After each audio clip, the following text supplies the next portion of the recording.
Nada é o que parece.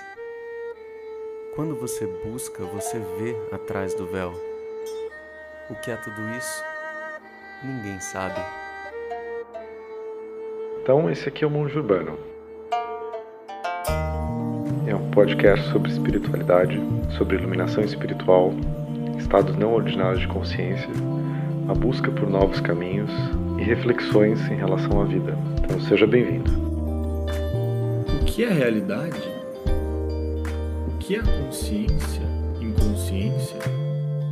Questionamentos profundos, reflexões paradoxais, sentimentos viscerais. Bom dia, esse aqui é o Monge Urbano. Eu sou Daniel Rezinovski, falando de Buenos Aires. Estou aqui com Kainan Vieira. Opa, tudo bom? Tá em Curitiba, né, Kainan? Isso, tô aqui em Curitiba, né? Fria Curitiba. Também o Tomás Bonato, de São Paulo. E aí, Tomás? E aí, Daniel, tudo bem? Tudo bem, meu. E a gente está fazendo... Hoje é o segundo episódio, então sejam bem-vindos. Vocês chegaram na série agora. No primeiro episódio a gente falou um pouco, né, sobre a ideia da série, que é tocar em temas de espiritualidade e no processo de iluminação espiritual. Nós temos um podcast novo. No primeiro episódio a gente falou sobre a busca.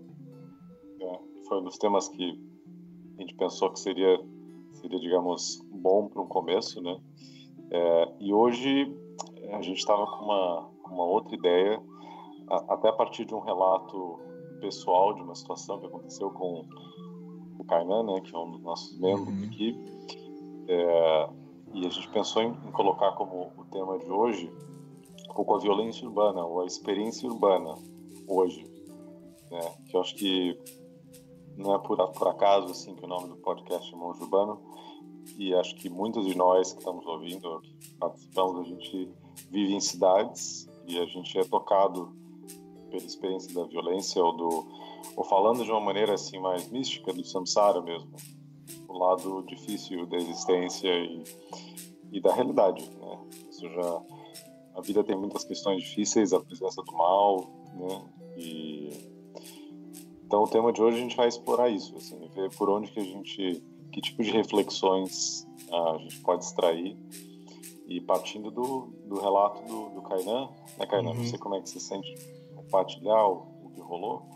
Não, tranquilo, Daniel. Acho que é até interessante para exemplificar, assim, aconteceu ontem, eu estava de noite, era perto de 10 horas da noite, eu estava chegando na minha casa, tinha deixado minha namorada na casa dela, e peguei a BR e chegando no meu bairro, eu percebi um carro meio estranho atrás de mim, muito colado atrás do meu carro. Aí eu virei à direita, ele virou atrás, eu virei na rua da minha casa, eu vi que ele tava, assim, freou com tudo e não deu seta, e tava meio estranho, eu resolvi passar reto na minha casa. Virei à esquerda, ele virou também, virei à direita, ele virou também. Eu percebi que ele estava me seguindo, né? Aí eu peguei uma avenida principal que tem aqui em Curitiba, fiz o retorno, o cara começou a me olhar com uma cara meio estranha, assim, e eu comecei a ficar nervoso, né? Pô, o cara me perseguindo e nunca tinha acontecido isso antes, e minha bateria do celular estava acabando. Eu comecei a andar mais rápido com o carro, passei num sinal que estava amarelo, fechou para ele furou o sinal, e eu fui descendo na rua em direção ao centro da cidade. Eu falei, eu preciso achar algum lugar com bastante gente, enfim, nessa hora você fica muito nervoso, fica meio sem reação. E uma hora que ele estava quase emparelhando o carro com o meu, ele estava na pista do meio, eu estava na pista da esquerda, e eu vi que tinha um semáforo fechado na frente. E eu tomei uma decisão assim muito rápida, de fração de segundo, de virar à esquerda, freiei com tudo e virei. E ele mesmo na pista do meio conseguiu frear e derrapar o carro e ir atrás de mim. E nessa hora assim foi uma das horas mais difíceis, assim, porque parecia que o cara ia chegar em mim, assim, porque parece que o meu carro não era suficiente para fugir dele. E o instinto que eu tive na hora foi ligar para a polícia. Eu peguei o celular, liguei o 90, o policial perguntou onde eu estava e ele me orientou a ir até o batalhão de polícia mais próximo, porque até uma viatura chegar podia acontecer alguma coisa, né? Então eu fui indo, eu nunca tinha ido nesse batalhão, nem sabia da existência, e na hora que está nervoso começa a dar instrução, então você vai ver uma placa tal, daqui, depois que passar o tal posto de gasolina, e daí você fica olhando o retrovisor, olhando o celular e a estrada, e estava chovendo. Então foi um cenário meio complicado, assim, uma injeção de adrenalina muito forte, e veio um instinto de sobrevivência, de querer despistar a pessoa. Você não sabe qual que é a intenção dessa pessoa, se te assaltar, se...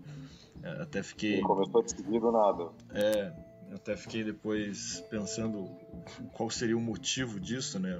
Não tenho nenhum inimigo, né? Até onde eu sei. Pode ser que o cara que tenha a intenção de assaltar minha casa, ou o cara confundiu meu carro com alguém que ele conhece. Enfim, na hora você começa a pensar muita coisa, né? Mas quando eu estava indo em direção ao batalhão de polícia, já perto da região ali, eu não vi mais ele. Acho que ele desistiu de me seguir, ele saiu. Mas eu fui até a unidade da polícia, fiquei lá um tempo, conversei com o policial falou daquele jeito, né, que não tem muito o que fazer, que para dar um tempo ali, para ficar de olho na hora que entrar em casa. Mas é uma sensação horrível, assim, não foi algo muito instantâneo, como alguém pega e rouba teu relógio e sai fora correndo. Foi tipo 5, 6, 7 minutos de perseguição, assim, uma coisa... E 5 minutos nesse cenário é uma eternidade, né? Parece que você está sendo perseguido há muito mais tempo, assim, o tempo não passa e você fica naquela neura e o cara te seguindo e você tendo que dirigir rápido na chuva e se torna algo perigoso também de você bater o carro. Então é bem complicado, assim, foi uma situação bem ruim, assim. Eu fiquei com um sentimento depois, assim, de por que tem gente que faz isso, né? Por que existe essa energia, por que as pessoas... Tem muita gente que faz isso, e até esse caso foi um caso não tão grave perto do que a gente vê todos os dias aí no jornal, e assalto à casa, que as pessoas ficam refém dentro. Enfim, eu acho que esse tema de violência urbana é um tema que todo mundo conhece alguém que já foi assaltado, já entrou em casa, já roubaram um carro. Não é uma coisa rara de você ver, assim, ainda mais no Brasil. Eu acho que está muito presente no nosso dia a dia. Eu acho que é um medo constante que as pessoas têm. E não sei, ontem isso me veio à tona, assim, eu já estava com uma energia um pouco pesada, assim, mas depois disso você fica num tom mais reflexivo, assim, no contemplativo, de ficar pensando por que, né, que essa violência não cessa, não para. A impressão que dá é que ela só cresce, assim. Parece que conforme vai aumentando as cidades, vai aumentando a população, a violência aumenta mais do que proporcionalmente, assim. Parece que a violência ela está aumentando cada vez mais, assim. E a gente pode entrar em vários temas também.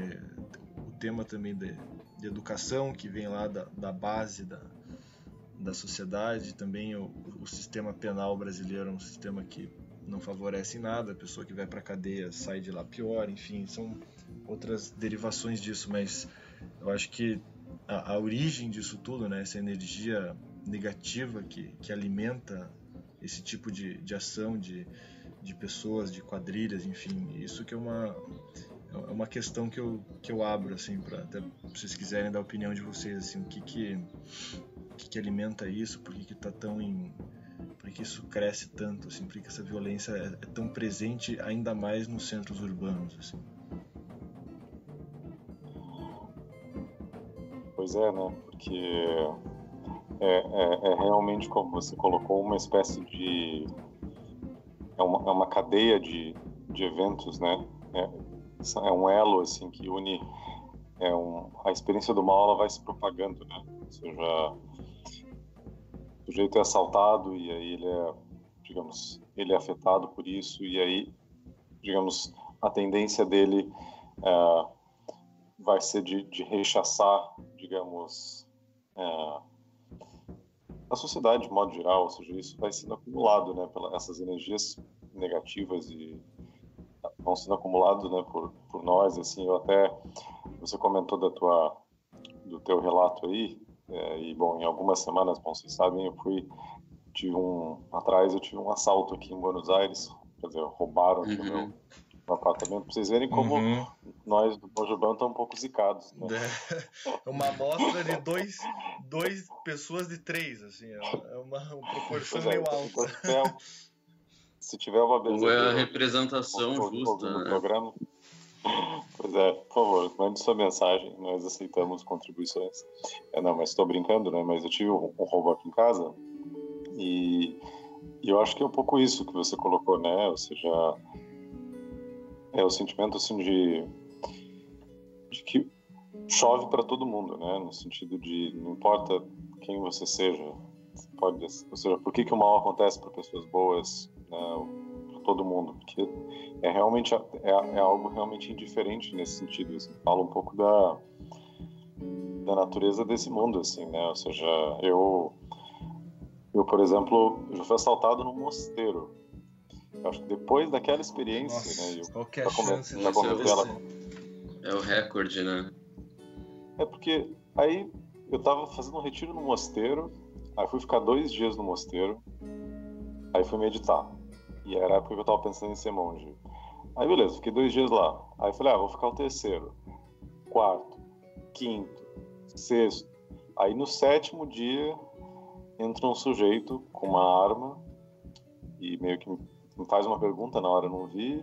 Aí de repente ele me rende todos os hóspedes que estavam no mosteiro, depois os monges, e aí a gente fica todo mundo assim numa salinha, né, por umas 3 horas dentro do mosteiro, ouvindo diálogos entre os assaltantes e os monges sobre a natureza do mal e sobre Deus e sobre coisas assim inacreditáveis. Surreal isso, né? Uma cena de filme mesmo, surreal. Uma cena de filme, assim, né? Perguntando, um dos assaltantes perguntou, padre, é monge, mas ele falou, padre, você acha que eu vou pro inferno? E aí um dos monges, assim, um velhinho, assim, falou, não, filho, mas não cabe a mim decidir isso, né? Mas por que você faz essas coisas? E aí um deles começou a contar a história dele, né? Que ele tinha sofrido, que a família precisava fazer pra família, e contou a história dele. Aí de repente um outro monge falou, não, mas Jesus e alguma coisa assim, e aí ele falou, apontou a arma para ele, ele falou, não, mas e agora? Ele te protege agora? Se eu te der um tiro, por exemplo? E foi uma situação muito difícil, né? E na época me fez pensar que como se não importa onde você esteja, como se isso falasse de uma verdade, fosse uma verdade muito profunda da vida, né? Como se o céu e o inferno tivessem meio entrelaçados, né? Que é isso que define, a condição humana, né? Ou seja, tem o céu, ou seja, tem o amor que a gente sente pelas pessoas, a beleza do mundo, né? Da natureza, da realidade e tal.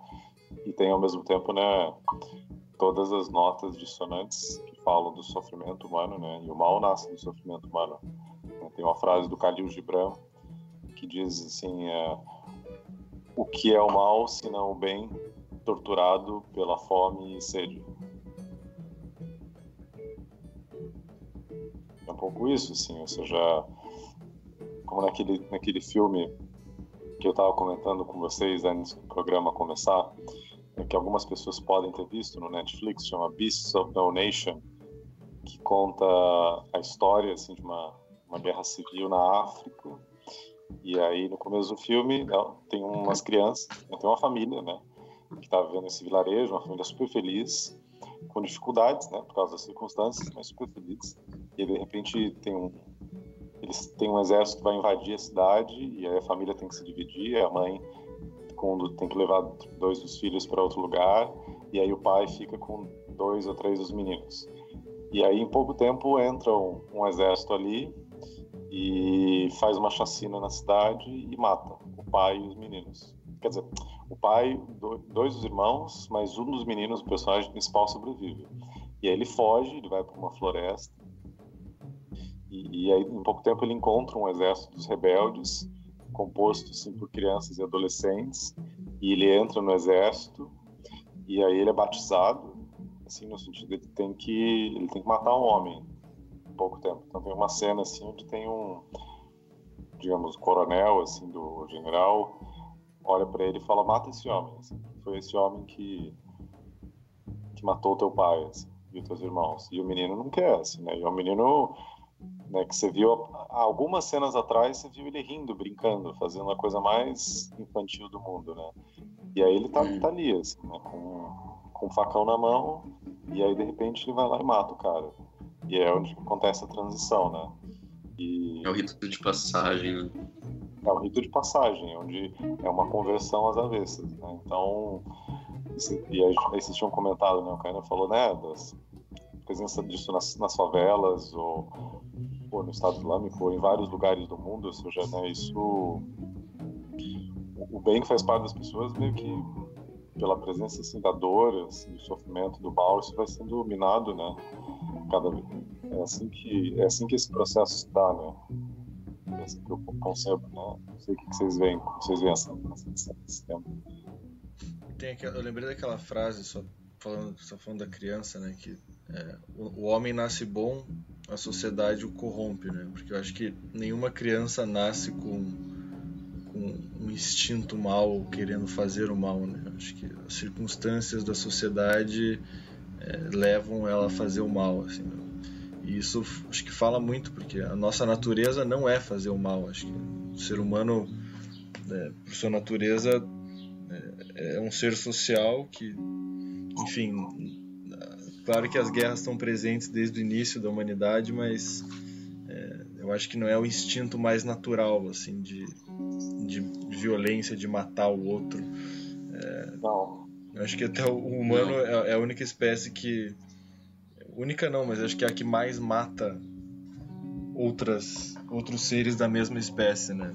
E quantas pessoas são assassinadas por dia é um número assustador, assim, uma coisa que alguma coisa está muito errada quando você vê isso, assim, os números da violência no Brasil e no mundo, assim, é algo que é até inconcebível, assim, você vê o número de mortes, assim, é uma coisa absurda.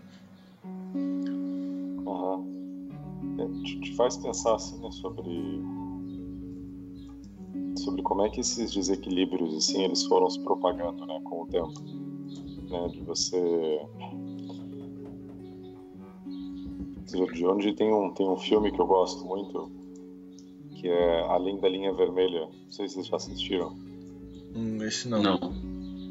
É um filme do Terrence Malick, que para mim é o melhor filme de guerra que já se fez. Que é um filme muito poético, sublime até. É uma meditação sobre a natureza da guerra e a natureza do mal, assim, né? E aí ele mostra filmes... se passa assim, na Segunda Guerra Mundial, na Batalha de Guadalcanal, né, no Pacífico. E aí tem no começo do filme, assim, né, os barcos chegando na ilha, né? E, cara, e garotada, assim, né? Jovens, assim, 18, 19 anos, né?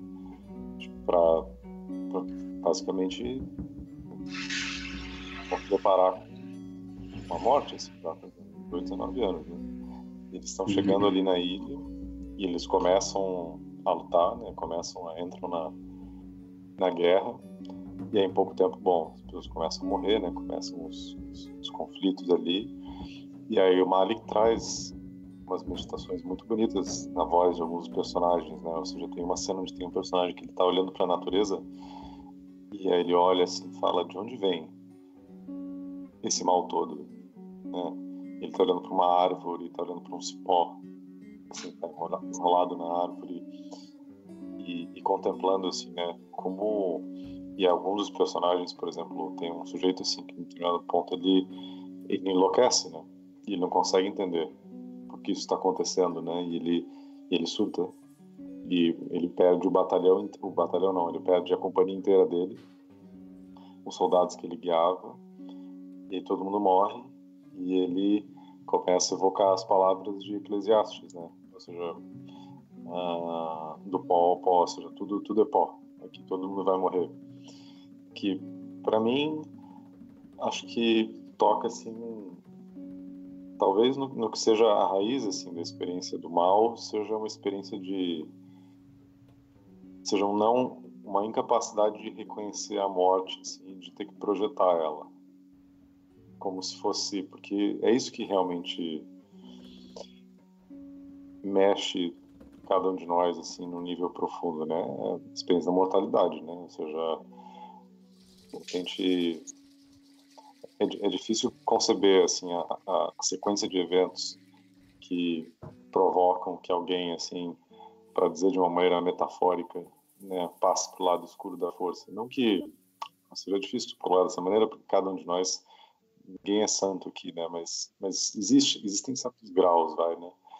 É difícil conceber a sequência de eventos, né? Mas você pensa, por exemplo, a gente estava falando, tinha mencionado o Estado Islâmico, por exemplo, que é, digamos, a manifestação hoje, assim, né, mais, talvez, mais explícita, assim, né, de uma forma de organização, de estabelecimento, assim, do mal mesmo, né, tortura, assassinatos em massa, exploração de mulheres, abuso de crianças, genocídio, coisas horríveis mesmo, né, e aí você pensa também, né, por exemplo, muitos dos governos, né, internacionais que fomentaram guerras e que, digamos, provocaram condições para que esse tipo de mal pudesse brotar e crescer cada vez mais, né? Ou seja, as invasões e as bombas.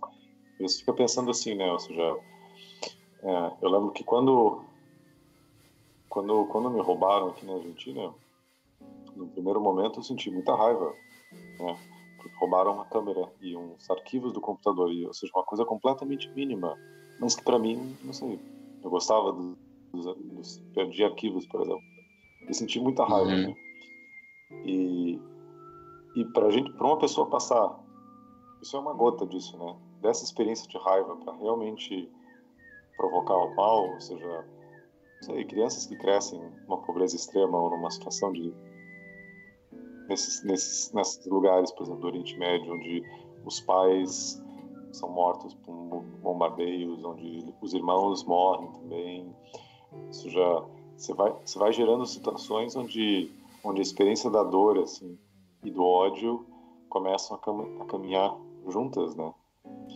E isso fala, assim, de um estado de mal-estar social que na maior parte do tempo não é reconhecido na nossa sociedade, né? Ou seja, existe uma estrutura de espetáculo que mantém esses eventos e esses fenômenos como relativamente distantes da gente, né?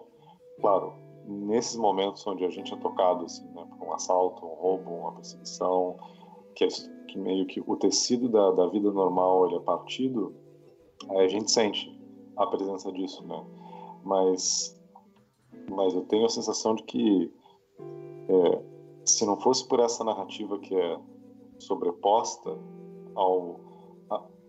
à vida como ela é, se você faz um retrato assim total dela, se você pinta o quadro inteiro, a gente perceberia assim, que a extensão do sofrimento é enorme, né? Enorme, seja das pessoas que vivem na pobreza, as pessoas que vivem em situações assim de exclusão. Seria um quadro bem escuro, né? Seria um quadro bem escuro, assim, né? Porque você não pode, ou seja, é como se tudo é um sistema, está tudo interligado, né? Se as nossas mentes, se as nossas vidas assim, estão entrelaçadas, se a realidade é interdependente, então você não pode assim ter absurdos atos terroristas num lugar e em outro tá tudo bem completamente. Todo mundo se eximindo, né? Ou seja, não tem como eu caminhar pela rua aqui de Buenos Aires e passar por várias pessoas, por exemplo, sei lá, na rua passando fome ou pessoas que são abusadas, exploradas. Isso vai ter alguma coisa a ver com a minha realidade, mas não é dizer assim que nós somos culpados, não, é dizer assim fala um pouco de como está tudo interligado mesmo, assim, que o sofrimento ele vaza, né? Ou seja, ele vai e quando você falou assim da questão assim, de ser algo progressivo, que parece que aumenta, talvez isso seja meio que sinal assim de épocas de épocas muito conturbadas como a nossa, em termos de transformações sociais, onde muitas estruturas que sustentavam, né, espiritualmente a cultura já não estão muito presentes, né? Então, Então, assim, se torna muito difícil assim, encontrar um apoio espiritual ou ontológico, se quiser colocar, para entender e poder não se entregar à experiência do ódio, né? Porque talvez a primeira reação humana é sentir isso, né? Ou seja, de repente, por exemplo, alguém mata, assim, filho de alguém, por exemplo. Né? Como é que esse pai se sente? Para esse pai não se entregar ao ódio, poder, por exemplo, se entregar, não sei, ao perdão em algum nível, assim, demanda, demanda um movimento interno sumamente difícil. Porque a nossa tendência natural é a lei do talhão, né? Ou seja, olho por olho, dente por dente. E é isso que a gente busca, né? Então, mas enquanto isso existe, eu não sei, essa experiência tende a se perpetuar, que é o que você vê nos conflitos étnicos do mundo todo, né? Os israelenses, os palestinos, a política externa dos Estados Unidos, ou seja, é o tempo todo é a guerra contra drogas, é a guerra contra o câncer, é a guerra contra o terrorismo. Tem um sentimento muito presente de nós contra o mal, assim, né? De batalha, né? Isso. Não há, vamos dizer, campanhas mais que abracem mais, né, a causa de um ponto de vista mais humano mesmo, assim, mas é sempre uma batalha, sempre uma guerra contra, já é a explosão, né? Não é um tratado, não é um conselho, não é Isso é difícil, vai criando esse risco de eminente, essa urgência, esse terrorismo, né? Pois é. Eu lembro que uma vez eu estava pensando, né, sobre um fenômeno contemporâneo, né, que se tornou normal, mas que é para lá de normal, que é os assassinatos em massa nas escolas dos Estados Unidos, os mass shootings, né? Que se tem algo assim que é uma espécie de declaração do colapso, sei lá, do colapso moral da cultura, é isso, porque não existiam eventos desse tipo até os anos, ou seja, eu lembro que eu li uma vez as estatísticas, aconteceu nos anos 60, mas foi de um sujeito assim meio perturbado, e depois começou uma onda nos anos 90, né? E a cultura até agora não foi capaz de compreender e de dar as devidas razões para por que isso está acontecendo, né? Por que os adolescentes nos Estados Unidos entram nas escolas e matam seus companheiros e a si mesmos? Em várias escolas, ou seja, estatísticas de, por exemplo, não sei, teria que ver elas especificamente, né?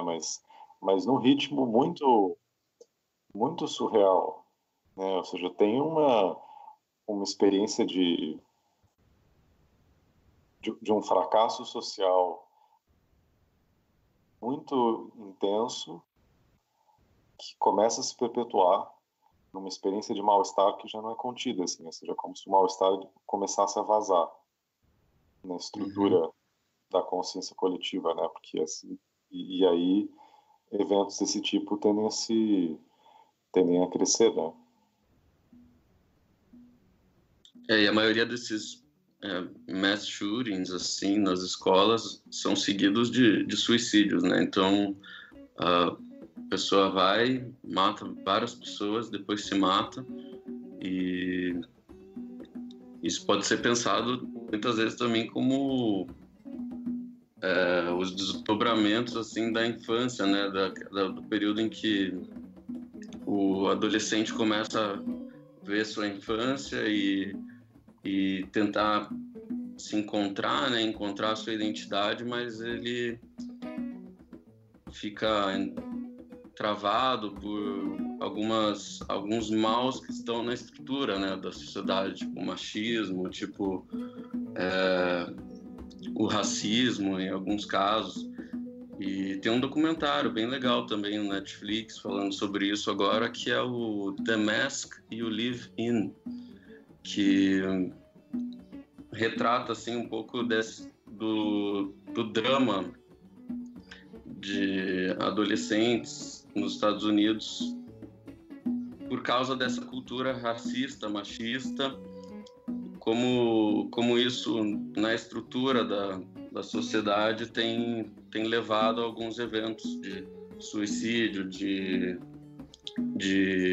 mass shootings, né? Eu não sei uma palavra em português para isso, mas assassinatos em massa nas escolas, como uma forma de reflexo dessa coisa velada na sociedade, nas escolas mesmo, entre os próprios alunos, sabe? Não como algo que precisa encontrar um culpado, precisa apontar um dedo, mas sim analisar o ambiente que está sendo criado dentro desses lugares, né, das escolas públicas, e por que esse ódio está nascendo tão cedo, né, na adolescência. E é um ódio que movimenta tanto, uma raiva que movimenta tanto, que faz um adolescente capaz de matar vários outros adolescentes e se matar depois. E não deve ser algo menor, né? Para que alguém ultrapasse essa fronteira, né? Não, de jeito.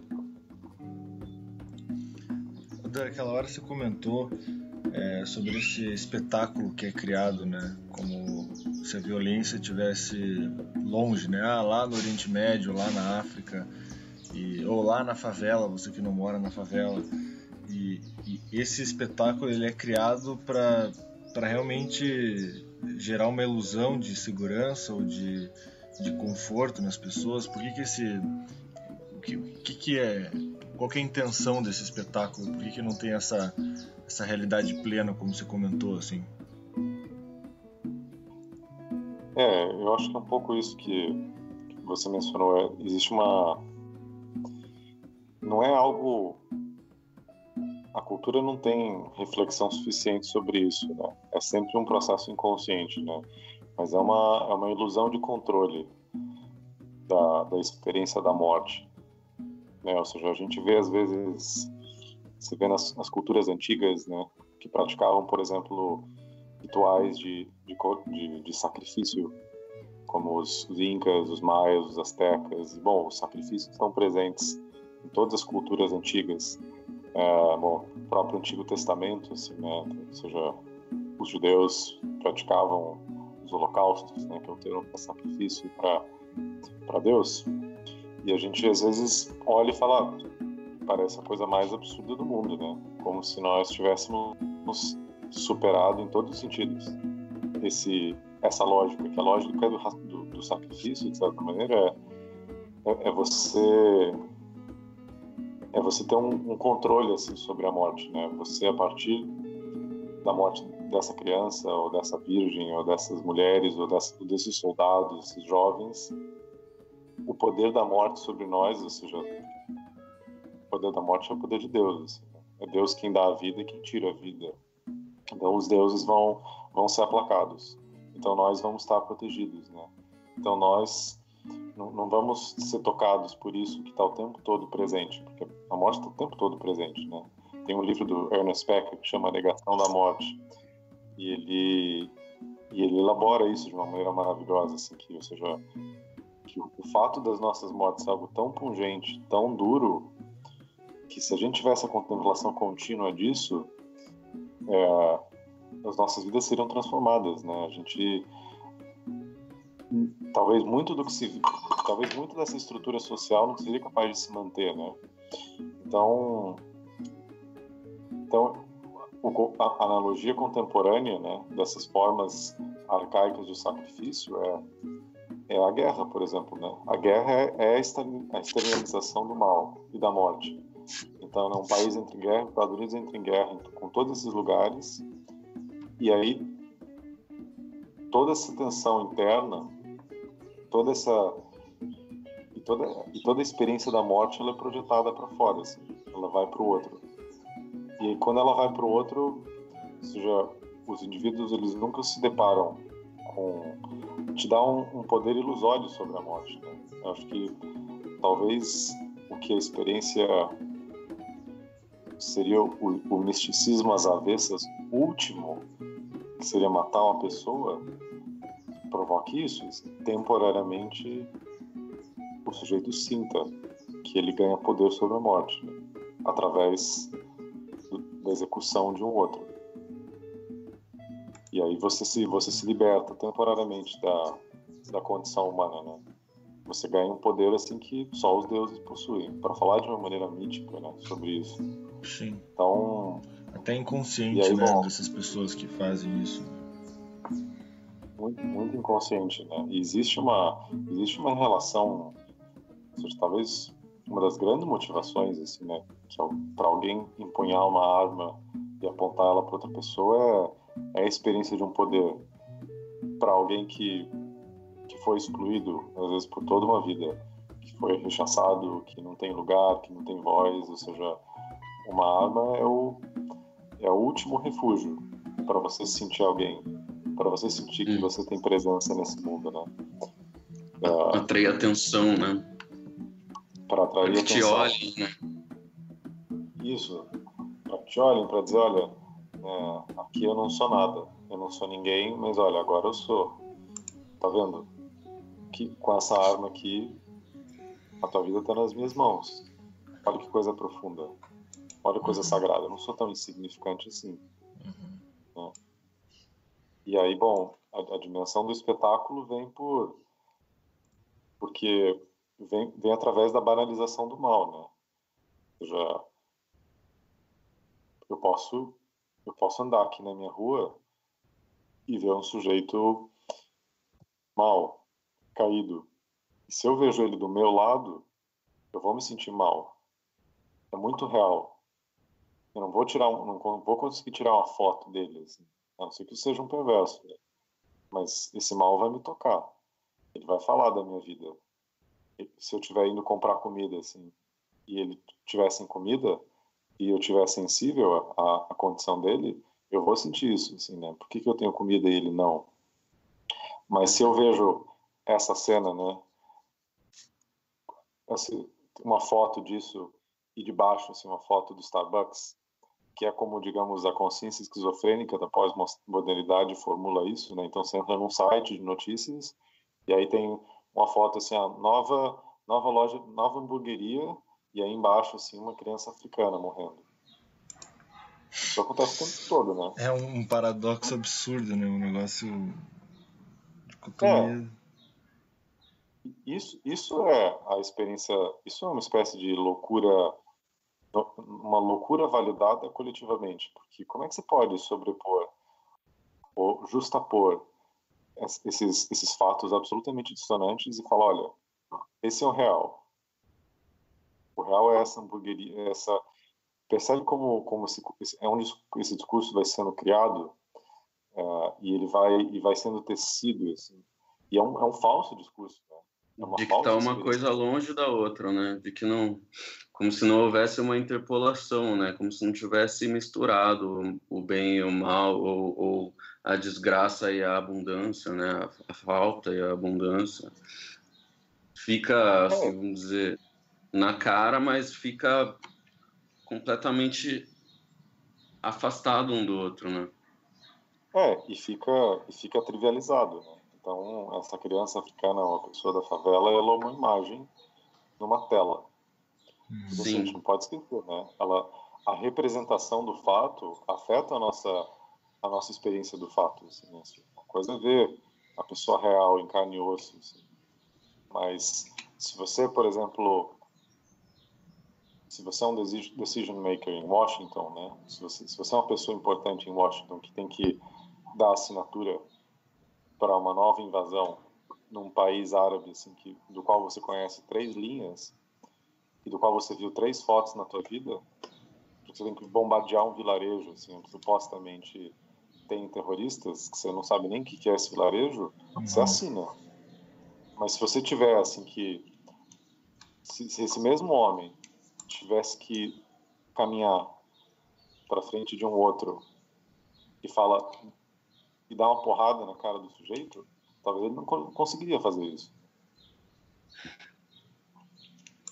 Talvez esse mesmo homem que assinou uma ordem assim, de execução em massa de todo um vilarejo não conseguiria fazer isso. Então isso é a virtualização do mal, ou nesse processo vai se tornando algo que você não tem noção do que é. Né? Saíram alguns artigos há pouco tempo atrás sobre operadores de drones nos Estados Unidos, né? Soldados, que a única coisa que eles fazem, eles passam um dia atrás de dentro de uma sala cheia de monitores que controlam os drones que estão realizando operações em vários pontos do Oriente Médio, no Paquistão, no Iêmen, no Afeganistão, no Iraque, e eles apertam um botãozinho e com esse botãozinho eles executam uma pessoa. Nossa. Um videogame a partir de um drone. A partir de um drone, é um videogame, não é muito diferente do que se faz no Call of Duty, se você já jogou. E é isso que eles fazem, cara. Aí você diz assim, uma pessoa que faz isso todos os dias e que fica apertando, quanto tempo demora para alguém esquecer que essas pessoas são reais? Experimento psicológico. Em quanto tempo o sujeito esquece que essas pessoas são reais? Vira um negócio muito banal, né? Muito superficial, muito artificial. É isso que faz o mal se propagar, a banalização do mal. Pode. Nossa, tem um paralelo a isso, que é o que acontece com, por exemplo, os programas policiais, né? Aqui, por exemplo, aqui em São Paulo, se você quiser, você assiste do começo do dia até o fim da noite, né? Programa policial que relata a violência na cidade, mas, claro, relatando isso com todo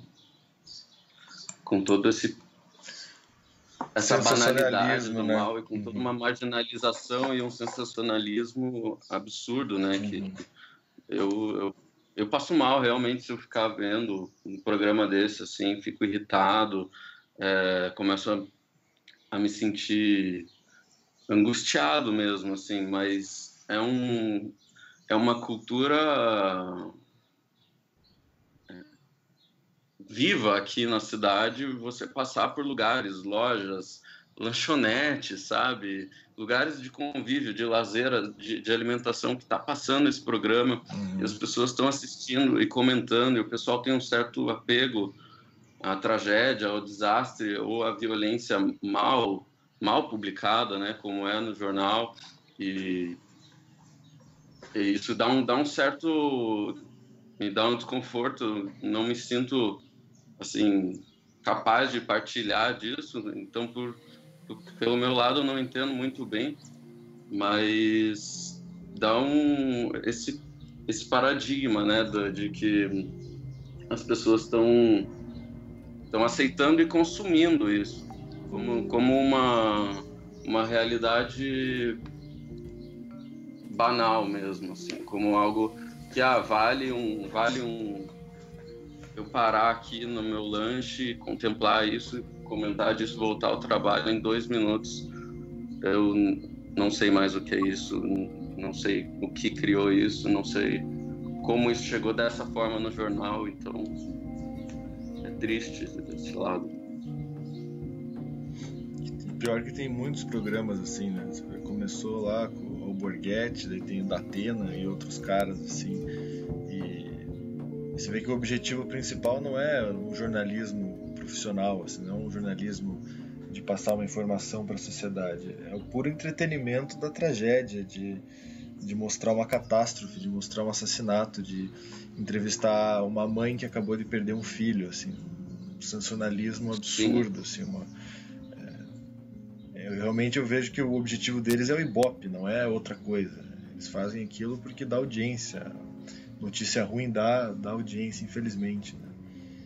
E até é um ponto isso, né? Porque essa banalização da violência, você vê que até chegar em você de uma maneira mais próxima, de alguém próximo de você ser assaltado, de você ser perseguido, até então é um entretenimento de longe. Você tá vendo na TV lá a perseguição do helicóptero na polícia, e as pessoas comentam, assim, e não é uma coisa que as pessoas Estou generalizando também, né? Mas eu acredito que a maioria das pessoas que consomem esse tipo de entretenimento, de programa, são espectadores diários disso, elas vêm porque alguma coisa lhe interessa, assim, alguma coisa ali, vou assistir isso aqui para passar um tempo aqui, comentar com fulano de tal, você viu o assassinato tal, lá no bairro tal. Então eu acho que realmente é uma banalização, vira uma coisa muito superficial, assim. Esses dias eu vi mais um exemplo desse absurdo que tem nos jornais, assim, um jornal de esporte, não lembro qual que era agora, mas estavam cobrindo a delegação do Grêmio, do time de futebol, e atrasou a chegada do time no aeroporto porque uma pessoa morreu no aeroporto.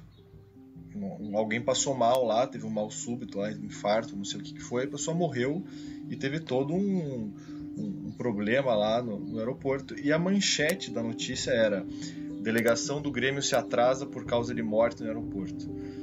Tipo, a morte era apenas um detalhe que atrasou a delegação do Grêmio, assim. Que atrasou a delegação. Tipo, a morte é como se fosse o cara tropeçou ali, assim, uma coisa muito. O cara morreu ali, sabe? Não falaram o nome do cara, o que aconteceu, quem que era esse cara, assim. E daí as pessoas começaram a comentar isso, né? E daí começou a vir as pessoas defender o meio de comunicação, falando: não, a função deles é falar sobre esporte, eles estavam falando do Grêmio, o jornal policial que fala de morte. Uma visão, assim, que eu não consigo conceber, assim. E você vê como isso se torna algo ilusório mesmo, assim, uma coisa, é uma anestesia coletiva, assim, eu não sei.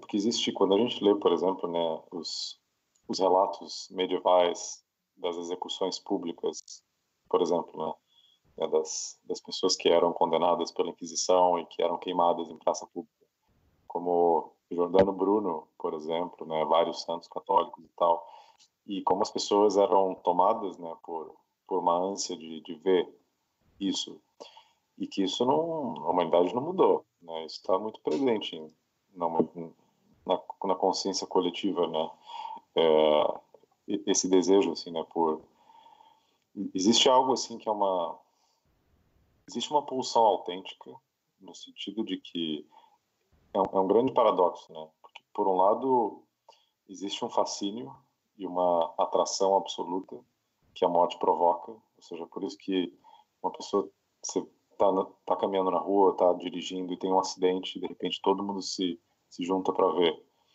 ou alguém fica machucado e todo mundo faz uma roda e quer ver, assim, né?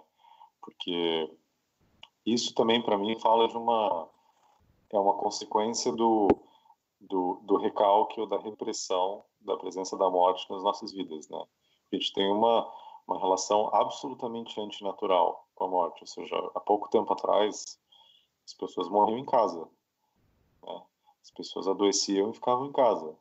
Você tinha essa experiência direta, né? Ou seja, se falava mais disso. Não era num ambiente esterilizado, distante de você, que não fazia nenhum sentido. Não, assim, era uma realidade mais viva, mais ironicamente, da vida. Ou seja, as pessoas, até pensar, por exemplo, a realidade para na maior parte da história humana, por exemplo, os filhos morriam até não tinham vacinas, né? Então, até a idade de 5 anos, a taxa de mortalidade sempre foi alta. Então a gente tinha uma experiência muito dolorosa, assim, de ver as crianças morrendo, né? Que é uma coisa terrível. E na nossa sociedade, né? Ou seja, claro, a gente foi capaz de transformar essa realidade a partir da evolução da medicina e da agricultura, ou seja, a maior parte das culturas desenvolvidas não tem experiência da fome, né? Você não sabe o que é a fome, mas isso fez parte, assim, das nossas vidas, na história evolutiva da humanidade. A gente passou muita fome, a gente viu os nossos filhos morrerem, então eu sinto que esses traumas eles estão muito presentes na gente, né? E eles talvez explicam a lógica da cultura contemporânea, né? Por que por que a gente escapou para uma espécie de realidade tecnológica paralela que redefiniu a experiência do que é o real e que deu para a gente um novo sentimento do que é a vida. Um sentimento, assim, que é muito bizarro, curioso e que, na verdade, ele termina se tornando a própria prisão, né, da qual a consciência contemporânea quer se libertar, por isso que existe, né, a metáfora da Matrix. Então todo mundo quer se libertar porque se sente que a experiência contemporânea da vida não é a experiência real da vida, de algum modo, mas ao mesmo tempo não existe uma ponte para trazer a compreensão do que é a experiência real da vida, né? E então eu vejo que esses temas eles estão muito entrelaçados, né? Como a nossa cultura não é capaz e não tem, digamos, uma visão espiritual da morte, né, que foi meio que uma consequência, né, do fim de uma consciência religiosa, porque enquanto todas as culturas foram sempre tiveram assim um conhecimento muito importante da morte, né, é o que uma religião é simplesmente é toda uma estrutura que te explica, e não só explica, mas que fornece um caminho, né, para o morrer. Mas quando a cultura se torna popular e sobra a ciência, tudo bem, a ciência prolonga a tua vida, te dá vacinas, mas a ciência não te diz o que é a morte, né? E não te salva dela. Uma religião te salva. Uma religião te salva da morte, né? Ou seja, Cristo atinge a ressurreição no terceiro dia, né? Nada científico foi capaz de dizer isso, né? Foi capaz de produzir isso. Então, é claro que numa cultura assim que vai investindo cada vez mais em tecnologia, em algum ponto isso vai sair, né? Por exemplo, tem uma das companhias do Google, que agora é o Alphabet, né? Se chama Calico. E a Calico a função deles é investir em life extension, tipo immortality. Né?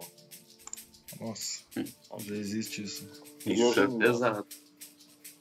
Criogenia. Já estamos aí, né? Já estamos aí.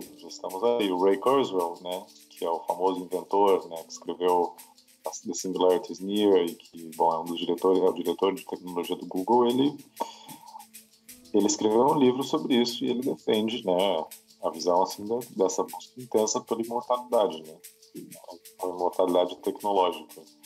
Então, claro que parecem ser temas muito distantes um dos outros, você dizer, essa busca pela imortalidade, experiência da morte, mas eles estão muito próximos, sempre tiveram na consciência da humanidade, sempre tiveram. Esse projeto que você comentou, só por curiosidade, o que eles estão estudando, assim?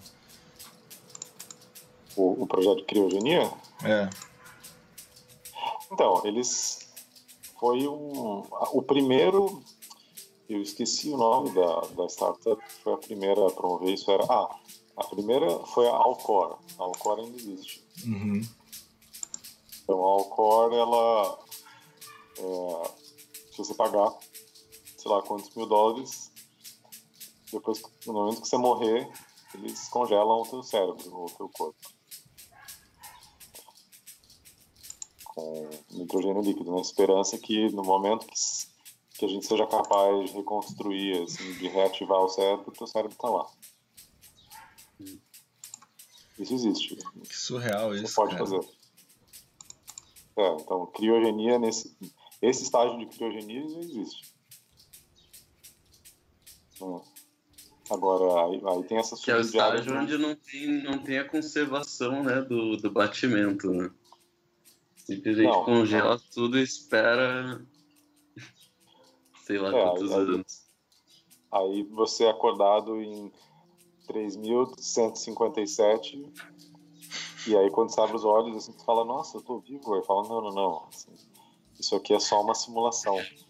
E te permite entender essa realidade nova, porque não existem mais corpos, a realidade se tornou completamente virtual, né? Então, isso são todos avatares, né? Eu tô brincando, né? Parece um episódio de Black Mirror. um pouco ficção científica, né? Mas não deixa de falar um pouco assim dos anseios religiosos da cultura, que isso não some. Sim. Essa pulsão, esse desejo profundo, assim, ele não some, né? Ele consome todas as nossas vidas, né? Por isso que a gente cria, por isso que a gente tem filhos, por isso que a gente registra as nossas palavras e porque a gente quer deixar alguma coisa, né? Ou seja, isso está o tempo todo batendo a nossa porta, né? Todas as crises pessoais que cada um de nós tem falam assim, da experiência da mortalidade, da passagem do tempo, né? Quando você vê, por exemplo, esse fim de semana meu pai está se aposentando, né? E aí a gente aluga uma casa perto de um rio e a gente foi fazer um churrasco esse fim de semana. E em determinado momento ele senta num banco e ele parte um pão e começa a jogar as migalhas para os passarinhos, né? E aí nesse momento eu estava olhando ele e eu senti, falei, nossa, meu pai envelheceu, meu pai tá velho, né? O tempo tá passando. Sim. E bom, foi um micro exemplo, né? Mas eu acho que isso tem muita presença nas nossas vidas, né? É por isso que no fundo, assim, a experiência de ter os filhos, né? Eu ainda não tenho filhos, né? Mas que você quer propagar alguma coisa, né? Você sente isso. Isso não é falado, mas é a maior força de todas.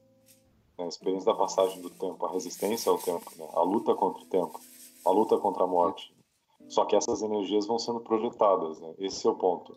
Isso gera uma angústia extrema. Ou seja, não deixa de pensar que se a nossa cultura tem uma fascinação, né, com o fim do mundo, o apocalipse, um meteoro. Outro dia o Stephen Hawking assim, deu uma entrevista dizendo que a gente tem que começar a se preparar para uma invasão alienígena. Stephen Hawking falou isso? Falou, mas ele tem essa pegada faz um bom tempo, assim, que ele fala de aliens, ele fala que a gente tem que abandonar a Terra, tem que planejar colônias, e isso não deixa de ser a expressão da relação que ele tem com a morte, que fala da nossa cultura também, né? Ou seja, é como se é a experiência das ameaças, né? Porque tudo bem, cada um de nós, a gente tem os nossos filhos, né? Tem os poemas, todas as criações da humanidade, se o barco político afundar, vai todo mundo, né? Ou seja, né, Beethoven vai Bach, vai, né, a Catedral de São Pedro, não sobra nada, né? Sobram os escombros, né? Como sobrou para as outras civilizações. Então, não dá para ignorar que existe um peso civilizatório em sustentar a vida no grau que a gente sustenta, assim. Porque nenhuma civilização foi eterna, né? Nenhuma. Tem um historiador, que é o Emanuel Velikovsky, que ele defende, né, a teoria, ele publicou alguns livros sobre isso, de que houve um choque em determinado momento entre Vênus e a Terra, e que foi isso que causou a última grande extinção, e possivelmente os dilúvios, há mais ou menos 25.000 a 2.000 anos atrás. E que isso gerou um trauma tão profundo na humanidade que essa história que está presente nos relatos antigos, né? Está presente na Bíblia, está presente no Deucalion, que é um registro grego, em todos os mitos dos povos antigos existe assim, esse relato do dilúvio, né? Mas foi algo tão traumático que a gente recalcou e não fala mais disso, né? Mas, ou seja, dizer que a experiência da sobrevivência, porque parece que ela é certa, né? Na nossa civilização, ou seja, a gente domina o mundo, né? A gente tem controle material sobre a realidade que nenhuma outra civilização teve, e talvez ela não seja tanto. E isso gera um pavor oculto que se manifesta de várias maneiras ainda, né? Tem uma falsa segurança, né, que vai ser sempre essa civilização, assim. E essa teoria que você falou do historiador, ele defende com alguma base científica, assim, alguma prova, ou ele especula mais em relação civilizações antigas e relatos assim. Então, do que eu conheço da teoria, eu sei que a base dela é análise mitológica comparada. Então ele analisa os mitos de todos os povos antigos e aí ele fala, olha, eles aparecem todos e faz uma análise assim, né? Em termos científicos, ele foi muito criticado, né, por questões técnicas, que isso não correspondia à mecânica newtoniana, por exemplo, e aí tem discussões que, né, não vou entrar aqui porque eu não conheço assim, os detalhes, mas a base da teoria era a análise dos mitos antigos mesmo. Aham. Mas não deixa de ser curiosa, né? Assim, várias civilizações nos seus mitos terem coisas em comum, né? Que levam a isso. Uhum. Uma pesquisa social, né, no final. Deixa de ser uma pesquisa social, porque isso é uma coisa muito curiosa, né? Ou seja, talvez nós somos, não sei, a primeira humanidade que não faz ponte alguma com os nossos antepassados e ancestrais, né? Para nós, as outras civilizações, os nossos antepassados foram todos primitivos. Verdade. Eles simplesmente eram subdesenvolvidos em relação a nós, né? Sim. Parece que não deixaram nenhum esse é o aprendizado válido para hoje em dia. Assim, nada é levado em consideração, levado muito a sério. Nada levado. Só ver como os índios, né, foram massacrados, como a gente não vê eles ou como a gente vê eles.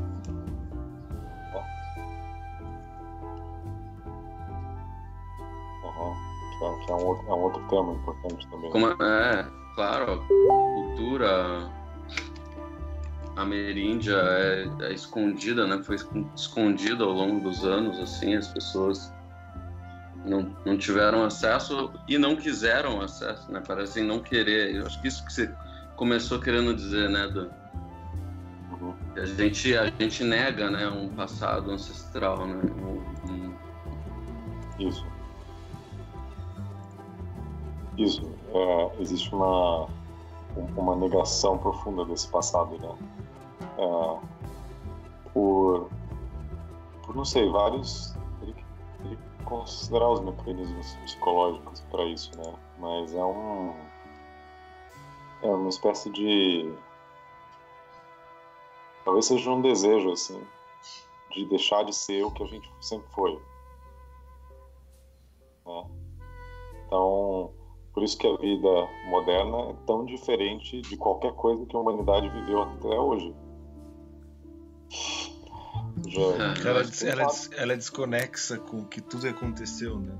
Ela quer fazer por si própria e tem muitos problemas que outras civilizações resolviam de outras maneiras ou tinham uma visão um pouco mais formada e aberta sobre isso. Pois é, e foi algo que aconteceu absurdamente rápido, né? Você está falando assim no período de 100 anos, né? E em 100 anos a vida humana, ou seja, a urbanização explodiu, a gente passou a ter luz elétrica, comunicação em massa, antibióticos, vacinas, o desenvolvimentismo, né? É uma explosão tecnológica e científica sem comparação, né? E tudo mudou. Penso que a gente está fazendo agora, né? A gente está fazendo um programa, cada um está numa cidade, e as pessoas que estão ouvindo, né? Bom, tudo bem, isso não deixa de ser muito diferente do que o rádio no começo, que o rádio faz, mas não deixa de ser incrível também, né? E fala um pouco assim de como a gente às vezes não para pensar em quão incrível é tudo isso que rodeia as nossas vidas e que custou o sangue, suor e lágrimas de muitos homens e mulheres, muitos esforços, né? Quantos prêmios Nobel não estão dentro assim do teu smartphone? Custaram muitos prêmios Nobel o teu smartphone? Muitos. Muito interessante isso. Toda uma história científica precisou acontecer para que isso pudesse se materializar, né? Então, existe assim uma espécie de... Existe uma busca por alguma coisa, né?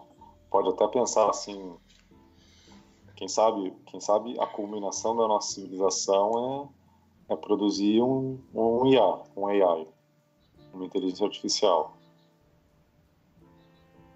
uma super inteligência. A nossa civilização culmina quando ela produz algo que já pode ir além dela mesma. Uhum. Ela faz a espécie da ponte, assim.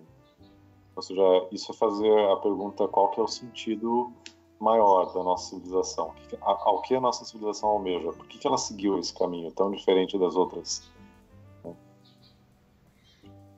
que sustenta isso, né? Que sustenta. Que qual que é o...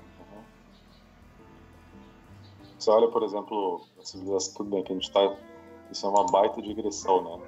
Que a gente estava falando, mas você pega, por exemplo, a civilização egípcia e o que você sente quando você vê toda a estrutura religiosa absurdamente intrincada que eles tinham e os templos, os rituais que eles realizavam, de uma cultura que estava em profunda conexão com o lado B da existência, com o outro lado, assim, com o inconsciente, com o mundo espiritual. Eles tinham, digamos, um canal aberto, assim. Uhum. Outro mundo, vai. E eles ritualizavam isso, né? Por isso que eles têm o livro tibetano dos mortos, que é uma maneira de... Eles tinham uma codificação sobre o processo através do qual a consciência deixava esse plano e entrava no outro. Eles tinham conhecimento sobre a morte, né? Que nós não temos. Isso é uma ciência. Uhum. Deixa de ser uma grande ciência. Os tibetanos também, né? Ou seja, é que a gente julga as outras civilizações pelo nosso critério, que é o critério material. Pela nossa lente tecnológica, né? Exatamente. Mas talvez as outras civilizações não pegaram o nosso caminho porque a gente acha que o progresso é uma linha, é uma via única, tem uma direção só. Mas talvez não. Talvez, para uma civilização humana, a questão mais importante era, por exemplo, fazer a ponte com outro mundo. Entender a morte. Exatamente. Então ela se dedica a isso. E ela não se dedica a fazer, sei lá, uma cafeteira que tem Wi-Fi, por exemplo. Que é então, a gente toda a aqui tá genialidade... se dedicando bem.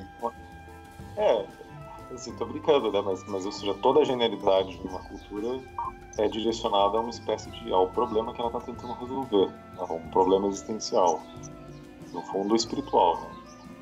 E qual é a nossa? Atingir talvez a imortalidade através da tecnologia, conquistar o cosmos, descobrir que a gente existe numa simulação.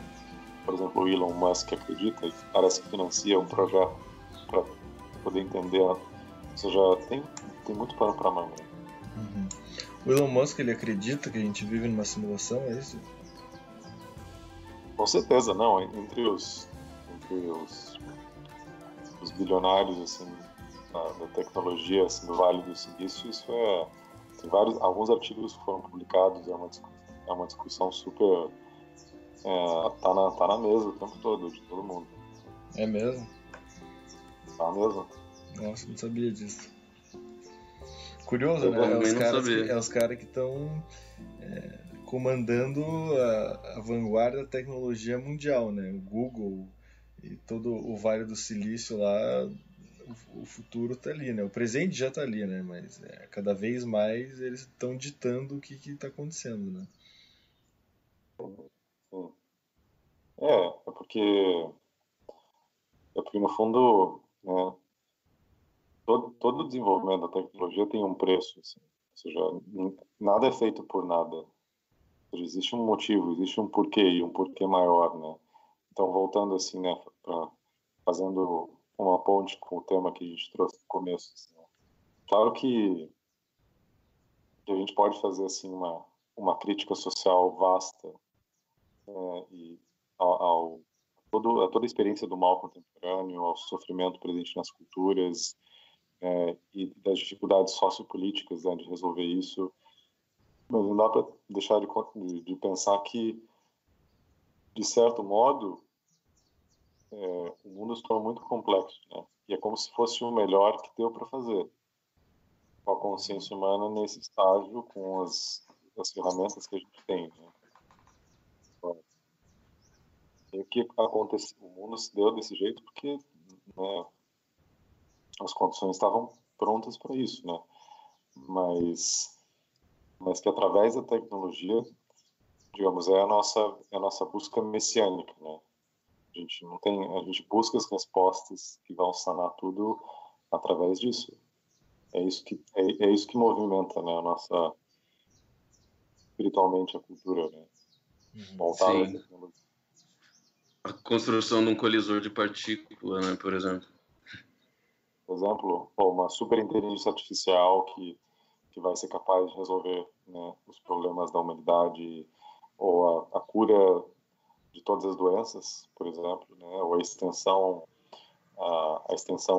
da vida, né, de maneira indefinida, manipulação do código genético, ou seja, é a saída que vai ser, até mesmo a problemas sociais mais simples, como, por exemplo, solidão ou isolamento das pessoas nas grandes cidades. É uma coisa grave, assim. As pessoas vão ficando mais solitárias. E aí, o que vai acontecendo? Em situações assim, os smartphones vêm como uma saída, por exemplo. É a maneira para criar vínculos virtuais numa situação onde a realidade prática já diminuiu muito, digamos, a estrutura social na qual a gente viveu a maior parte da história da humanidade. A tecnologia supre uma carência, né? Supre uma carência muito profunda. Que a experiência humana está ficando vazia também o suficiente para as pessoas terem graus de introspecção avançados, né? Porque preferem o isolamento do que,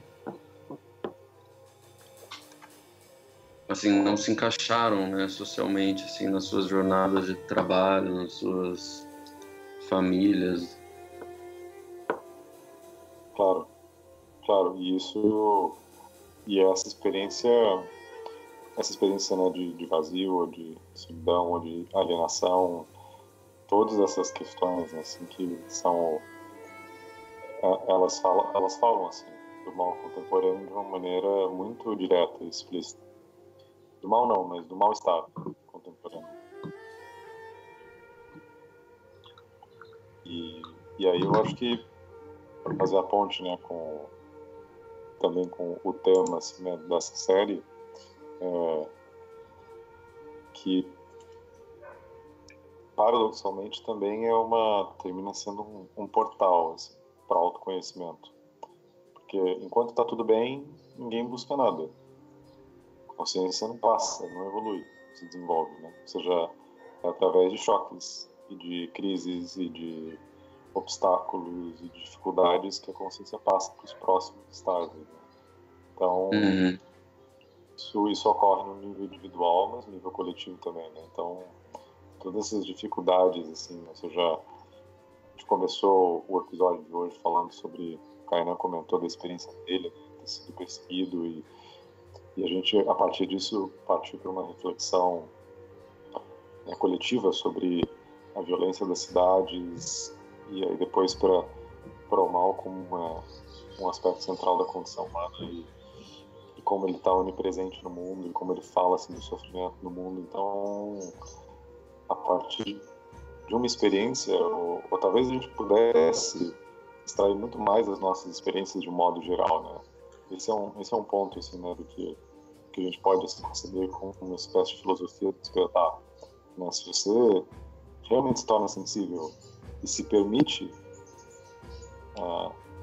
essa abertura para a anti-banalização da experiência, para a anti-negação da experiência, para a anti-alienação, por um lado existe, digamos, uma experiência difícil de meio que tomar consciência de muitas coisas que estão na periferia das nossas vidas, mas é como se você também se tornasse mais real, mais autêntico. Você resgata a tua base ontológica, né? Você se sente de volta presente em você mesmo, presente no universo. É como se você recupera algo que foi perdido ou que se mantém, digamos, distante de nós por toda essa cultura que se criou para que a gente se protegesse, assim, né? Desse contato real e direto e imediato com a vida e com a morte também, né? E com o sofrimento e com tudo mais que ela acarreta, né?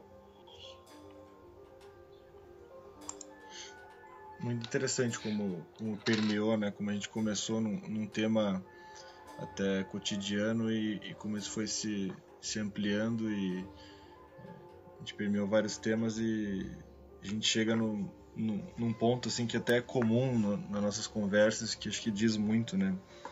Que é a essência humana, né? O que a gente está buscando, por que diz sobre essa crise, esse despertar coletivo, que tudo isso como isso está interrelacionado, né? Muito curioso, como até um tema que até confesso que eu pensei que a gente não chegaria num tema tão amplo no final do episódio, mas tem toda a relação, assim, foi muito interessante essas conexões.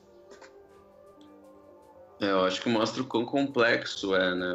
Se você foge dessa superfície banal que é propagada pela TV, que é propagada por outros meios de comunicação, né, da internet principalmente, você acaba vendo o tamanho que fica, né? Até onde a gente tem que remontar, né, ou pensar, ou refletir sobre outras culturas para tentar entender melhor os motivadores, né, nessa sociedade de hoje, a violência, enfim, os vários reflexos, né, do mal, a raiva, o ressentimento. Com certeza. Sim. Com certeza. E, bom, senhores, obrigado pelas reflexões finais, né? Eu queria agradecer a todos vocês que estiveram ouvindo a gente. Se vocês, quem tiver alguma observação, alguma reflexão, manda uma mensagem pra gente, que a gente vai começar a coletar mensagens dos ouvintes. Em pouco tempo a gente vai lançar uma campanha para quem quiser mandar um vídeo breve, assim, com as suas reflexões também. Então entre em contato com a gente. Nós somos o Monge Urbano, é um podcast sobre espiritualidade. Então esse foi o episódio 2. Bom, eu sou Daniel Rezinovski, estava aqui com Kainan Vieira. Também Tomás Bonato. Nós somos o trio aqui internacional de Buenos Aires, Curitiba e São Paulo. E, bom, muito obrigado, bom dia para vocês e ficamos por aí, né, senhores? É isso.